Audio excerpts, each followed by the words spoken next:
Friends, ఒక రాజ్యంలో ఒక గొప్ప శిల్పి ఉండేవాడు. ఆ రాజ్యంలో రాజు ఒకరోజు ఎవరైతే బాగా శిల్పాలను చెక్కుతాడో వారికి బహుమానం అని చెప్పి ఒక ప్రకటన ఇచ్చారు.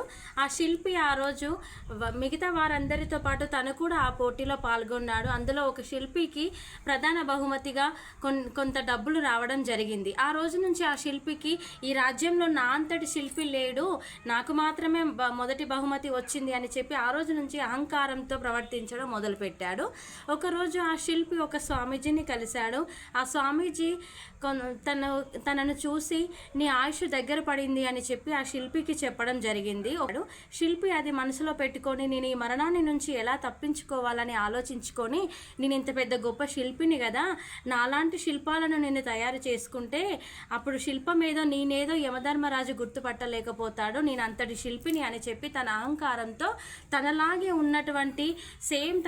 ఉన్నటువంటి మిగతా 6 శిల్పాలను తయారు చేసి తన మరణం దగ్గరికి వచ్చిన రోజు ఆ 6 శిల్పాలతో పాటు తను కూడా పడుకుంటాడు.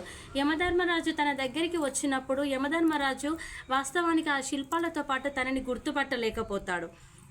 ఏ విధంగా నేను ఈరోజు ఇతన్ని తీసుకెళ్ళాలి అని యమధర్మరాజు ఆలోచించుకొని అబ్బబ్బా ఈ శిల్పాలు ఇంత బాగున్నాయి కానీ ఈ శిల్పాలలో ఒక చిన్న తప్పు జరిగింది అని చెప్పి యమధర్మరాజు అంటాడు. నేను చెక్కిన శిల్పాలలో తప్ప? అదేంటి, నేను ఇంత గొప్ప శిల్పిని, నేను అసలు తప్పు శిల్పాలను చెక్కను, నేను చెక్కినటువంటి శిల్పంలో ఎటువంటి తప్పు ఉండదు అని చెప్పి తన తప్పును ఒప్పుకోకుండా అహంకారంతో తను లేచి కూర్చుంటాడు. అప్పుడు అసలు శిల్పి ఎవరు, అసలు శిల్పాలు ఏంటి, ఏవి, అందులో మనిషి ఎవరు అనేది యమధర్మరాజుకి అర్థమైపోతుంది. అప్పుడు యమధర్మరాజు ఆ శిల్పిని తీసుకొని వెళ్ళిపోతాడు. కాబట్టి ఫ్రెండ్స్, ఎప్పుడు కూడా అహంకారంతో చిన్న తప్పును కూడా ఒప్పుకోలేనంత అహంకారం ఎవరికి కూడా ఉండకూడదు. అహంకారం అనేది మనిషి జీవితాన్ని నాశనం చేస్తుంది.